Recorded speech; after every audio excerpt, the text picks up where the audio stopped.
Jake Foster stood at the edge of the metal wasteland, squinting against the orange sun that hung low on the horizon. The Krovar graveyard stretched out before him like a nightmare made of steel and rust.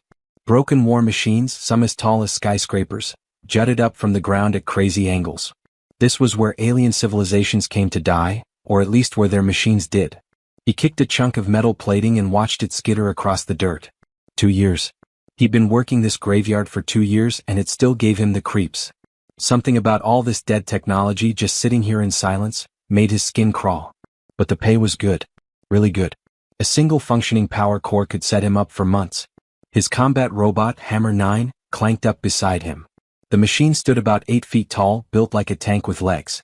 Jake had bought him cheap from a military surplus auction, fixed him up, and they'd been partners ever since. Some guys talk to their dogs. Jake talked to his robot. Ready for another fun day of not dying?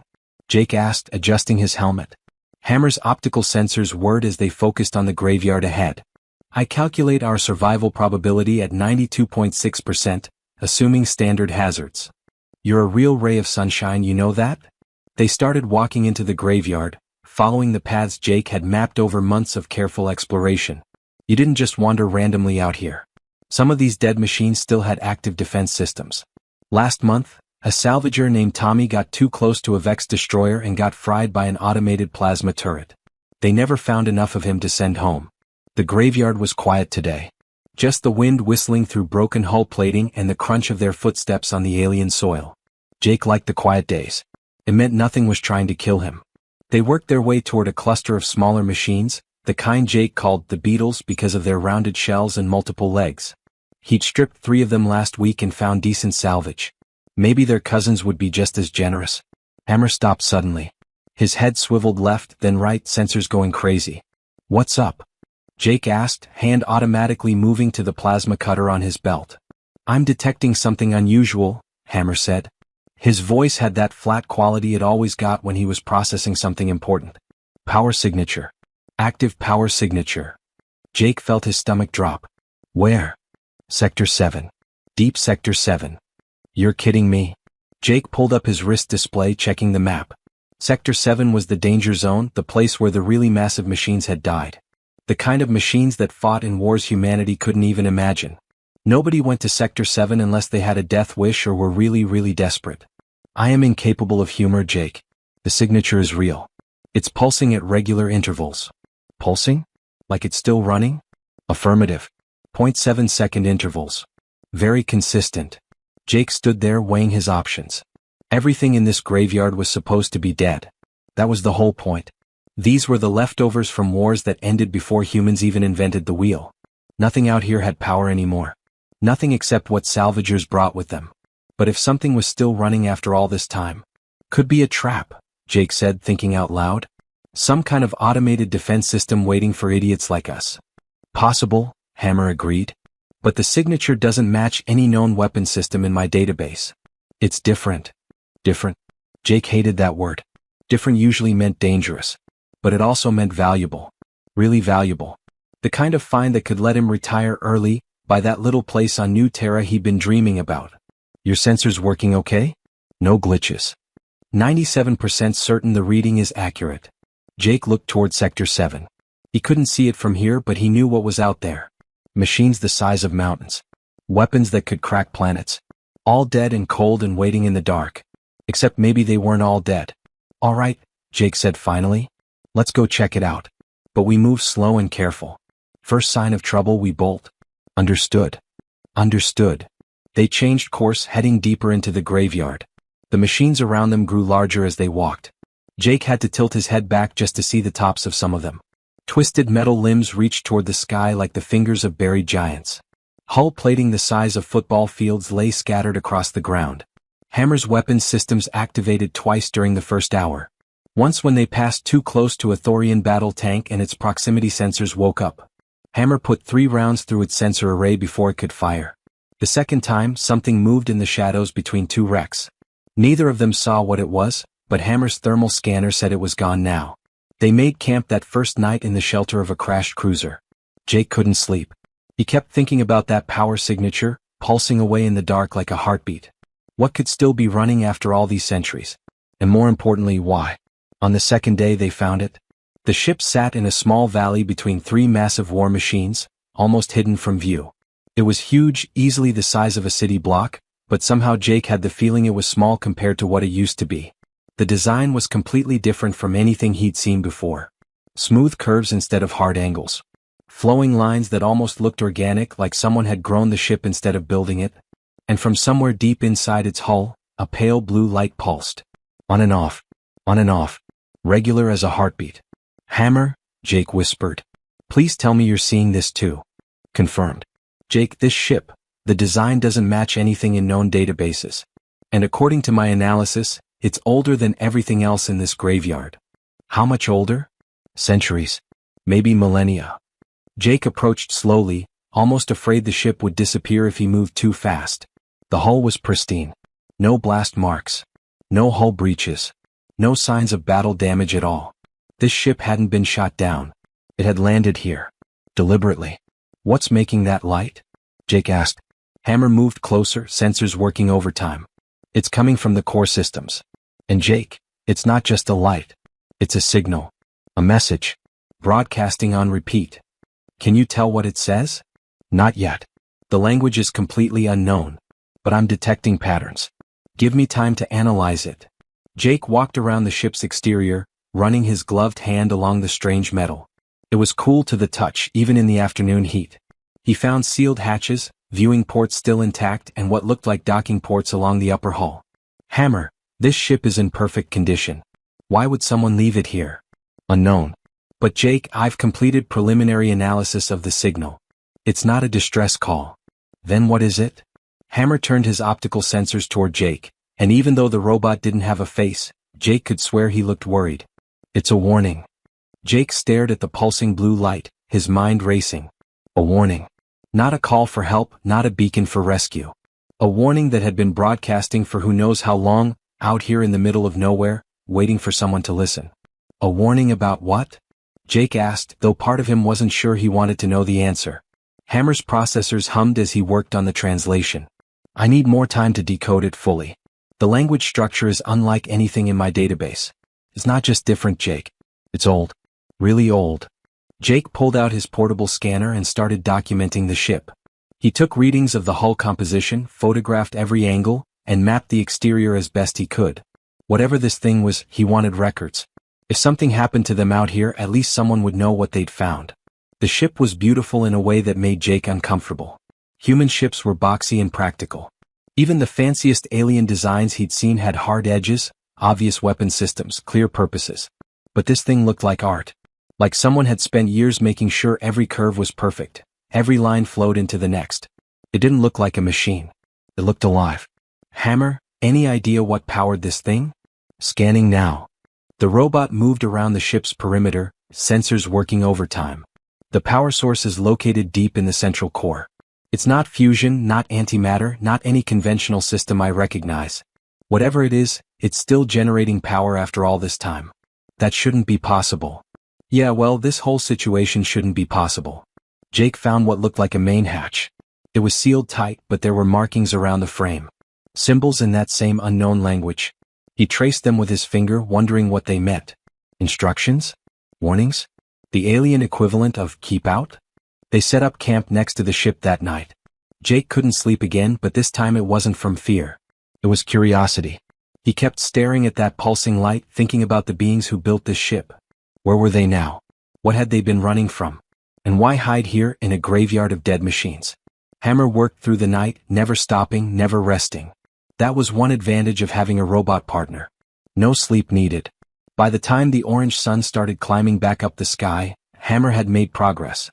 Jake, I've cracked about 30% of the language structure. It's based on mathematical patterns which make sense for a distress signal. Universal concepts. Jake sat up, rubbing his eyes. What's it say? They are coming. Hammer paused. That's the first part. They're coming. They consume all. A chill ran down Jake's spine despite the warming air. Keep going. We fled but could not escape. Preserve the knowledge. Remember us. Warn others. They are, and then it cuts off and repeats from the beginning. Jake stood up slowly, looking at the ship with new eyes. Someone was running. Running so hard they ended up here, in the middle of the biggest machine graveyard in known space. And they didn't make it, Hammer added quietly. The message has been playing on loop for an estimated 800 to 1,000 years. What could scare something advanced enough to build this? Jake walked closer to the ship, pressing his palm against the hull. It was still cool even after sitting in the sun all morning. They had technology we can't even understand. What were they running from? Hammer didn't answer. He didn't have to. They both knew that whatever it was bad enough to make an advanced civilization give up and hide. Over the next 3 days, Jake and Hammer worked on getting inside the ship. Jake wasn't a hacker, but he was good with machines. He'd spent his whole life taking things apart and putting them back together. Alien or not, a door was still a door. It had to open somehow. The breakthrough came on the 4th day. Jake found a maintenance panel near the base of the ship, hidden under a layer of dust and time. Inside was something that looked almost like a circuit board, but the connections were all wrong. He hooked up his portable power supply, more out of desperation than any real plan. The hatch hissed. Ancient seals broke. Air that had been trapped for centuries escaped with a sound like a dying breath. Jake, wait, Hammer said. We should scan for contaminants, pathogens, anything dangerous. But Jake was already climbing through the hatch, his flashlight cutting through the darkness inside. Life's too short to be careful all the time, Hammer. Come on. The interior took Jake's breath away. Where the outside was smooth and perfect, the inside was even more incredible. The walls glowed softly with bioluminescent patterns, lighting up as they walked, like the ship knew they were there. The corridors were wide and tall, designed for beings much larger than humans. Everything had that same flowing, organic quality. They found the first chamber after about 50 feet. It was massive, the size of a warehouse, and filled with thousands of crystalline structures. They grew from the floor, the walls, even the ceiling. Each one pulsed with a faint internal light. Hammer, what am I looking at? The robot scanned the crystals carefully. Data storage. Incredible. Each crystal contains more information than every computer on Earth combined. And there are thousands of them. Jake walked between the crystals, his reflection bouncing off their surfaces. This isn't just a ship. It's an archive. They were trying to preserve something. Everything, Hammer corrected. They were trying to preserve everything. Their history, their science, their culture. This is the complete record of an entire civilization, Jake. They spent hours exploring. They found more chambers filled with equipment Jake couldn't begin to understand. They found rooms that might have been living quarters, though the furniture was strange and the proportions all wrong. They found what looked like a garden, though everything in it had died long ago, leaving only dried husks in perfectly arranged rows. And then they found the control room. It was at the heart of the ship, a circular chamber with walls covered in those glowing symbols. In the center was a pedestal with a single crystal, larger than the others, pulsing with that same blue light they'd seen from outside. That's it, Jake said. That's the source of the signal. Hammer approached the pedestal carefully. Jake, this crystal contains the ship's complete logs.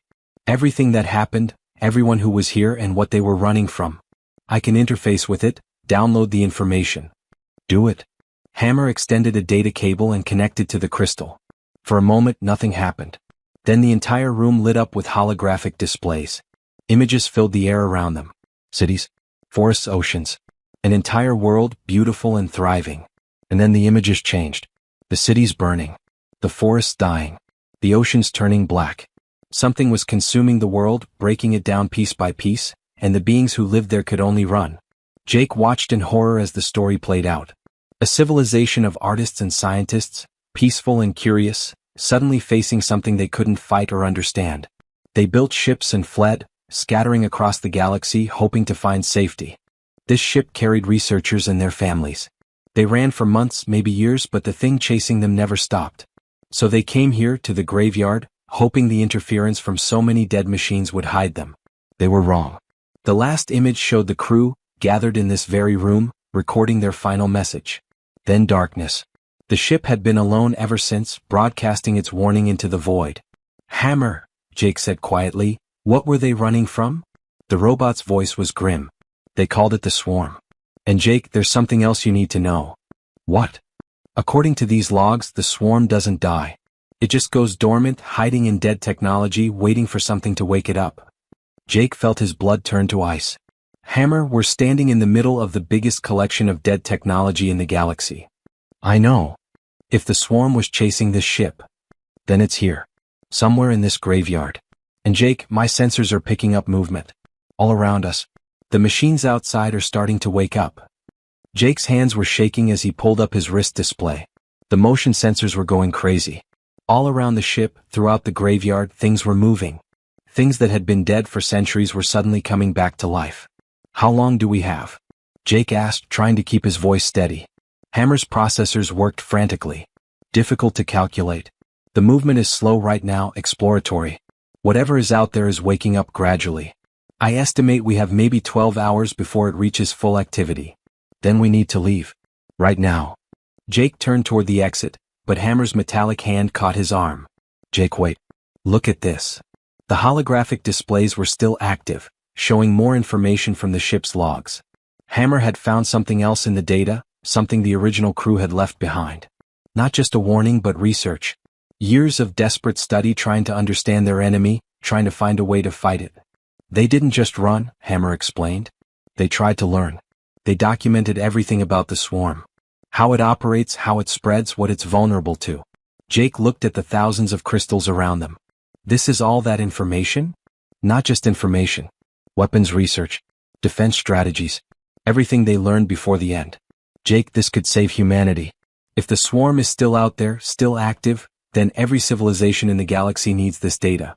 Fat lot of good it'll do them if we're dead. Jake paced back and forth thinking. His survival instincts screamed at him to run, to get back to his shuttle and get off this planet as fast as possible. But another part of him, the part that had always been curious, that had always wanted to know what was over the next hill, that part was pulling him toward those crystals. How long to download all of this? Jake asked. Everything? At least 15 hours. Maybe longer. The data structure is complex and I need to translate as I copy. We don't have 15 hours. I know. Hammer looked at him with those optical sensors. But we could take some of it. The most important files. The ones about the swarm and how to fight it. That would only take about 3 hours. Jake walked to the edge of the chamber and looked out into the corridor. The ship's lights were still glowing softly, peaceful and calm. It was hard to believe that outside, an ancient nightmare was waking up. He thought about Tommy, the salvager who got killed last month. Tommy had a wife back on New Terra. 2 kids. They'd never even recovered his body. That could be Jake in a few hours. Dead in some alien graveyard, nobody even knowing what happened to him. But he also thought about Earth. About humanity. About all the people who had no idea this threat existed. If the swarm had destroyed a civilization this advanced, what chance did humans have? Unless someone warned them. Unless someone brought back the knowledge to fight. Start downloading, Jake said. Everything you can get in the time we have. I'm going to look for anything else useful. While Hammer connected to the ship's systems and began the massive data transfer, Jake explored deeper into the vessel. He found storage rooms filled with equipment he didn't understand. Medical bays with alien instruments. What looked like a laboratory still set up like the researchers had just stepped out for a break. In one room, Jake found something that made him stop cold. Bodies. Not decomposed but perfectly preserved in some kind of stasis field. 6 of them arranged carefully on platforms. The aliens were tall and slender, with 4 arms and skin that shimmered with faint patterns even in death. Their faces were peaceful. They'd known the end was coming. I'm sorry, Jake whispered to them. I'm sorry nobody came in time. He found personal belongings scattered throughout the ship. Something that might have been a musical instrument. Artwork on the walls showing landscapes that no longer existed. A small carved figure in one room, probably a child's toy. These weren't just scientists on a mission. They were families. People with lives and dreams and futures that got cut short. The anger started building in Jake's chest. Anger at the swarm for destroying something so beautiful.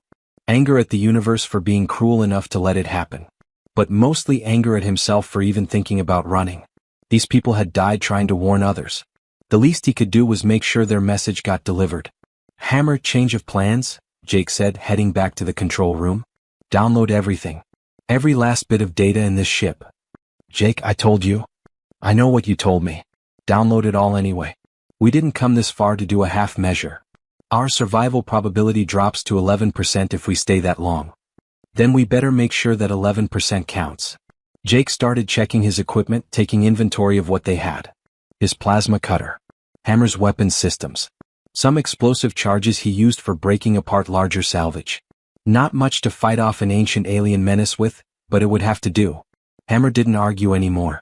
He just started the full download, his systems humming with effort as terabytes of alien data flowed into his storage banks. Jake spent the next few hours preparing.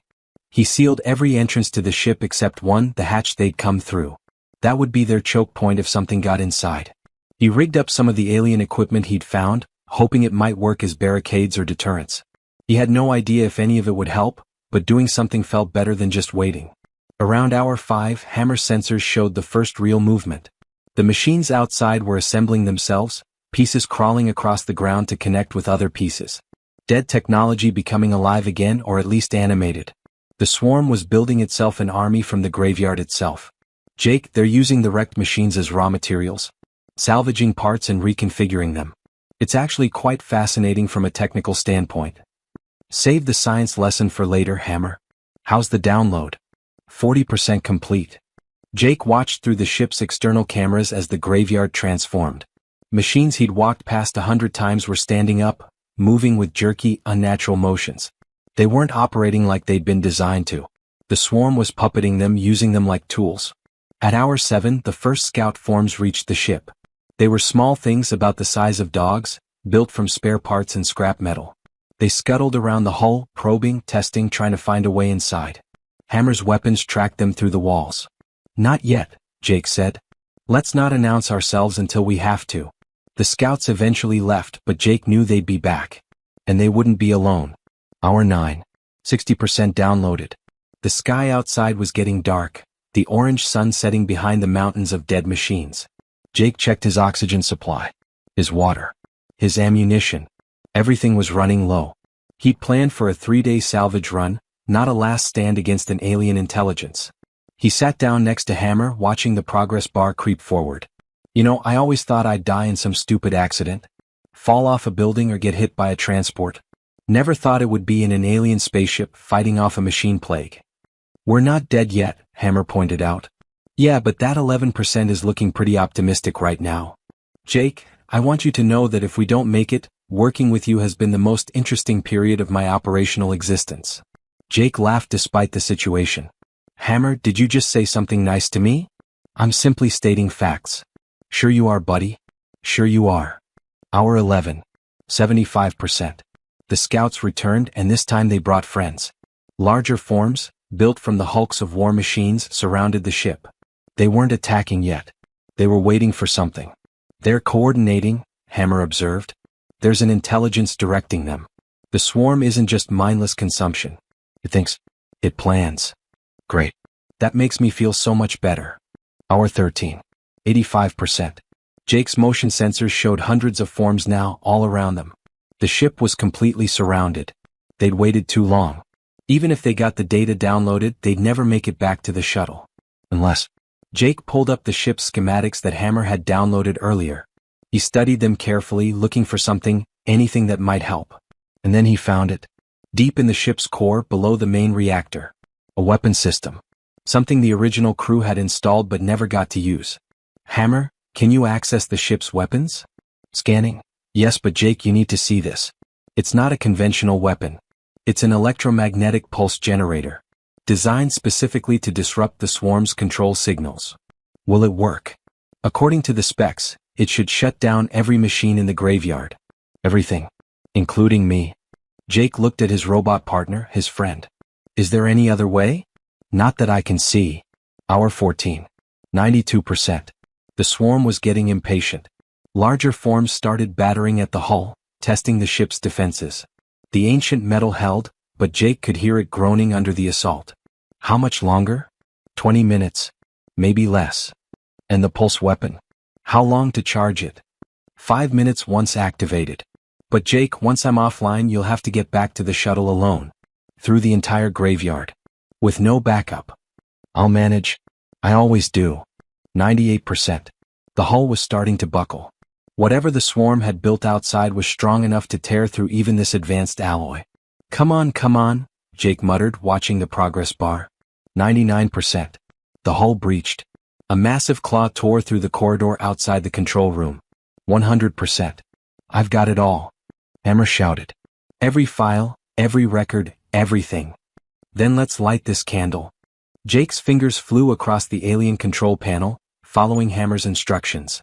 The symbols meant nothing to him, but his robot partner was calling out which ones to press, translating in real time as the swarm tore through the ship's outer corridors. Third symbol from the left, then the one that looks like a spiral, Hammer directed. Good. Now press and hold the central crystal.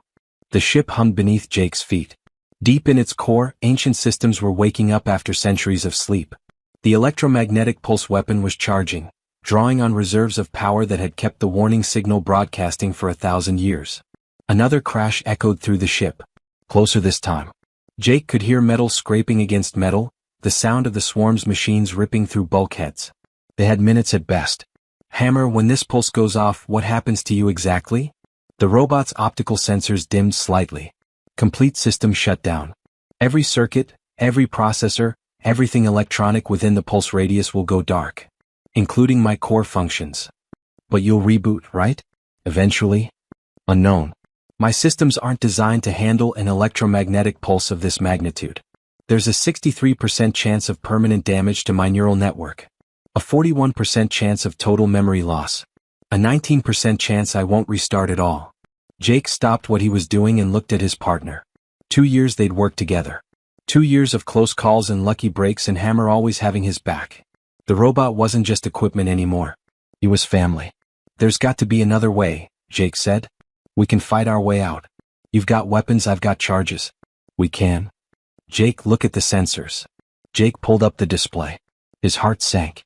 There were over 300 swarm constructs surrounding the ship now, with more arriving every minute. They ranged from small scout forms to massive things built from battleship parts. Some were armed with weapons that could level buildings. We'd last maybe 30 seconds in a firefight, Hammer said quietly. This is the only option. I'm not leaving you behind. You're not leaving me behind. You're saving me. The data I'm carrying is worth more than my operational status. It's worth more than both of our lives. You know that. Jake wanted to argue, wanted to find some brilliant solution that saved everyone and everything. But he wasn't that smart, and this wasn't that kind of story. Sometimes the hero didn't get to save everyone. Sometimes you just had to make the hard choice and live with it. Okay, Jake said finally. But I'm dragging your metal butt back to the shuttle even if it takes me a week. Deal? Deal. Now please hurry because we have approximately 90 seconds before they breach this room. Jake finished the activation sequence. The weapon charged faster now, the ship's lights flickering as it drew more and more power.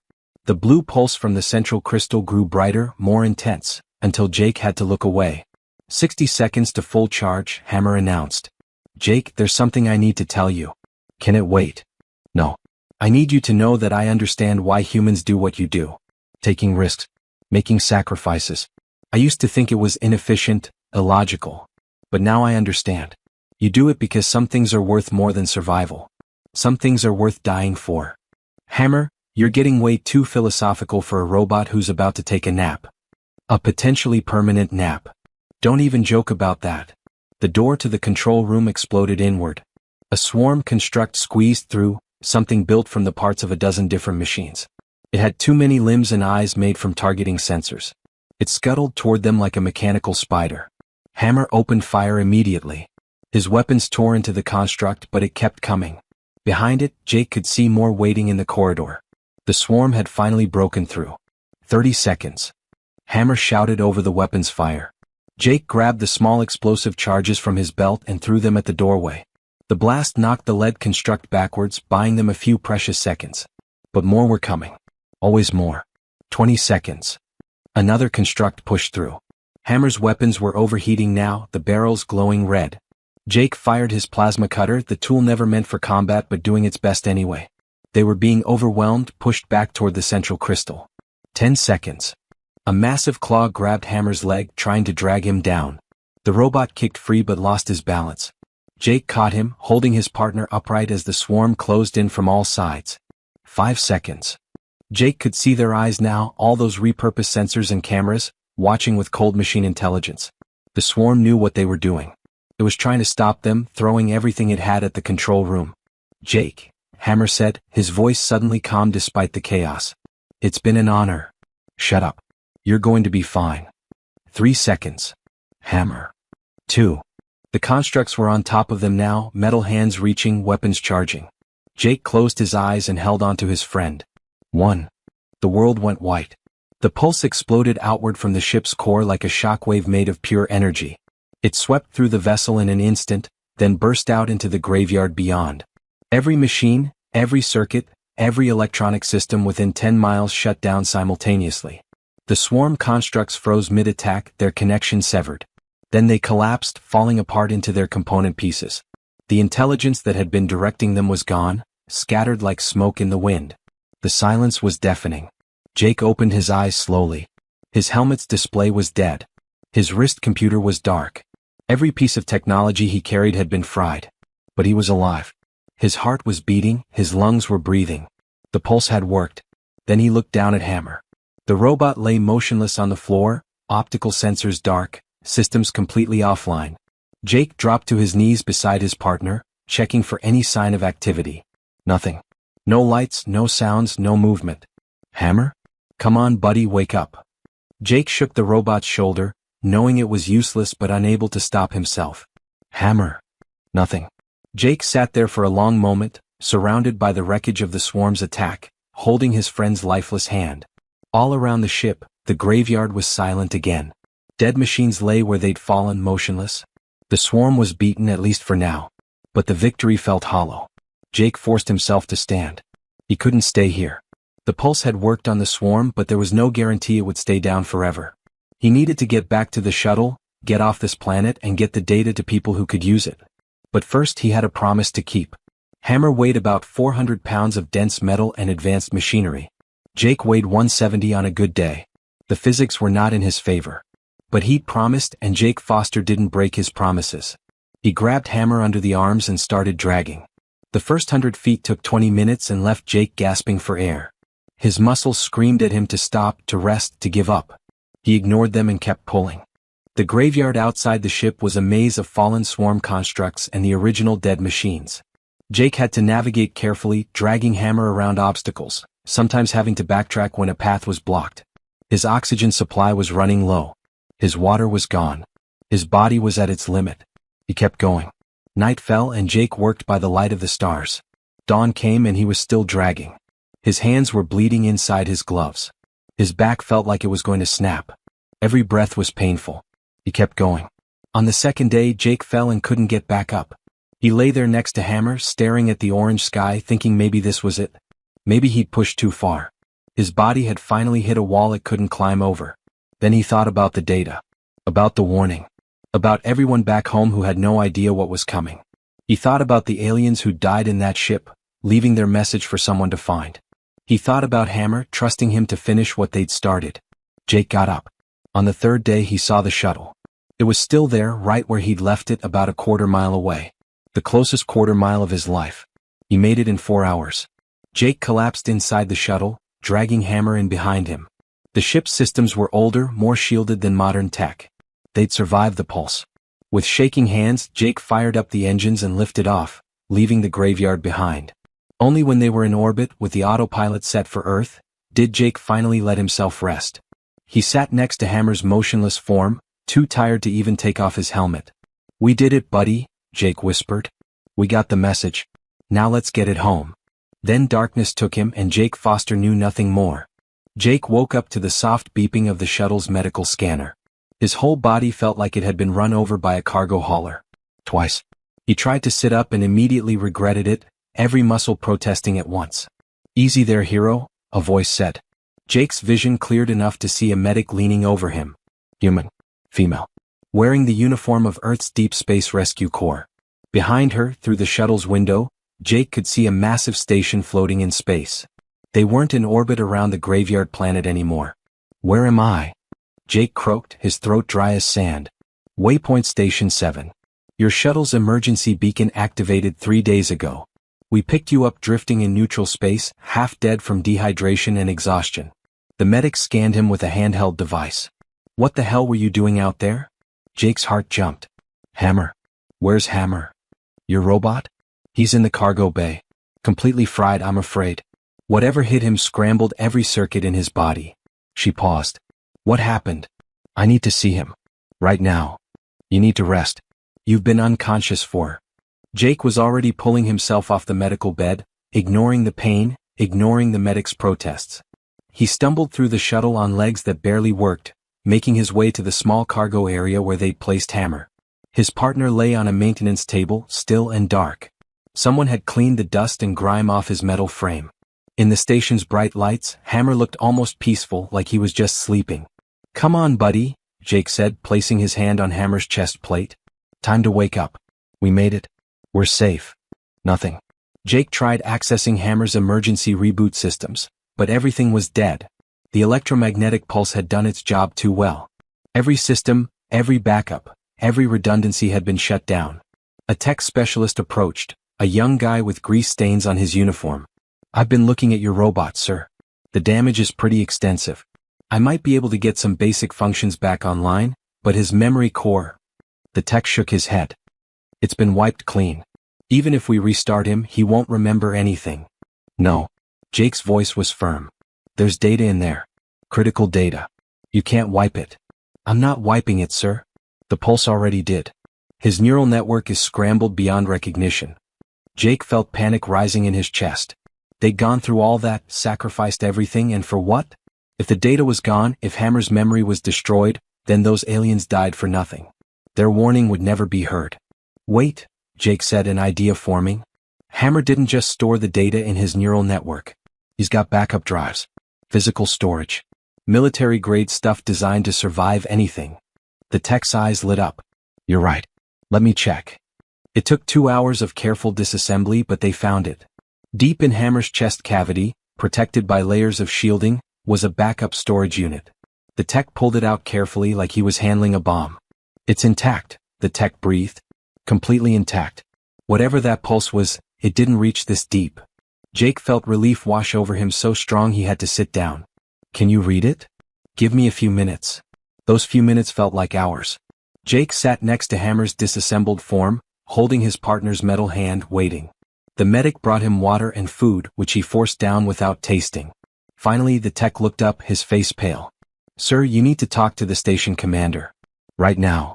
Within an hour, Jake was in a secured briefing room facing 3 high-ranking military officers and 2 scientists. They'd hooked the storage drive up to an isolated computer system and were reviewing the data. Jake watched their faces change as they read through the files. "Disbelief. Fear." "This is real?" one of the officers asked. "This swarm thing, it actually exists?" "I saw it," Jake said. "It took over the entire graveyard. Thousands of dead machines all moving like puppets. If we hadn't stopped it, it would have spread." One of the scientists, an older woman with gray hair, was reading through the technical data. "This is incredible. This civilization was thousands of years ahead of us and they still couldn't stop it. They could only run. They also figured out how to hurt it," Jake pointed out. "It's all in those files. Weapons research, defense strategies, everything they learned." The station commander, a stern man with a face like carved stone, leaned forward. "Mr. Foster, do you understand what you've brought us? This isn't just information. This is a declaration of war against an enemy we didn't know existed. I understand that if we don't prepare, we'll end up like them. Dead and forgotten, leaving a warning nobody will hear." The briefing lasted 6 hours. Jake told them everything: finding the ship, translating the message, the swarm waking up, the desperate escape.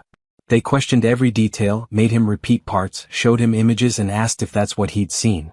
By the end they believed him. "We're sending this data to Earth immediately," the commander said. "Every military installation, every research facility, every colony world. Within a week, the entire human sphere will know about the swarm." "What about the other species?" Jake asked. "The aliens we trade with, the ones we share space with. They need to know too. We'll contact the Galactic Council. This affects everyone." Jake nodded, feeling the weight finally lifting off his shoulders. The message was delivered. The warning was heard. Whatever happened next, at least humanity would face it with their eyes open. "What about Hammer?" Jake asked quietly. "Can he be fixed?" The tech specialist had followed them to the briefing. "We can rebuild his body, restore his basic functions. But his personality, his memories, everything that made him who he was, that's gone. We'd essentially be building a new robot in his shell." Jake looked at his hands, still bandaged from dragging Hammer across the graveyard. "Do it anyway. He deserves a second chance, even if he doesn't remember the first one." Over the next few weeks, while humanity mobilized and scientists studied the alien data, Jake stayed at the station watching Hammer's reconstruction. New circuits replaced fried ones. New processors took the place of damaged ones. Slowly, piece by piece, his partner was rebuilt. The day they activated him, Jake was there. Hammer's optical sensors flickered to life, running through startup diagnostics. His head turned, focusing on Jake. "Hello," Hammer said. His voice was the same, but there was no recognition in it. "I am Military Combat Unit Hammer 9. Are you my operator?" Jake smiled sadly. Yeah, I am. Name's Jake Foster. We're partners." "Partners?" Hammer repeated, processing the word. "I have no memory of previous operations. My neural network appears to have been reset." "That's okay. We'll make new memories." Jake stood, extending his hand. "How do you feel about salvage work?" "I have no frame of reference for that occupation. But I am programmed to assist my operator in whatever capacity required." "Good enough for me. Come on, Hammer. Let me tell you a story about what we did together." As they walked through the station, Jake told Hammer everything. About the graveyard, about the ship, about the swarm and the sacrifice the robot had made. Hammer listened with mechanical attention, processing each detail. "That was a logical decision," Hammer said when Jake finished. "Sacrificing one unit to preserve critical data that could save billions." "It was more than logical," Jake said. "It was brave. I do not understand bravery." "You will. Give it time." 6 months later, the first defensive stations went online around human colony worlds, built using technology from the ancient archive. Scientists were developing weapons specifically designed to fight the swarm. The Galactic Council had formed a coalition, uniting dozens of species in preparation for a threat they all now understood. And in a small workshop on Earth, Jake Foster and Hammer 9 worked on their new project. Not salvaging this time, but building. They were constructing detection satellites, devices that could sense swarm activity before it became a threat. Jake designed them based on human ingenuity, and Hammer built them with precision learned from alien knowledge. They made a good team. Again. One day, while calibrating a sensor array, Hammer paused in his work. "Jake, I have been analyzing the decisions made during our mission to the graveyard." "Yeah. What about them?" "The probability of success was extremely low. The logical choice would have been to flee with partial data. Yet we stayed. We risked everything for complete information." Hammer's head tilted slightly. "Why?" Jake thought about it for a moment. "Because some things are worth the risk. Because running away meant those people died for nothing. And because leaving you behind wasn't an option. Even though I have no memory of being that version of myself?" "You're still you, Hammer. The memories might be gone, but the important stuff is still there. Trust me." Hammer went back to work, but Jake could tell the robot was still thinking. That was good. Thinking meant growing. Growing meant becoming more than just a machine. 30 years passed. The swarm finally emerged from deep space, a wave of consuming intelligence that swept toward inhabited systems. But instead of unprepared civilizations fleeing in terror, it found a galaxy ready to fight.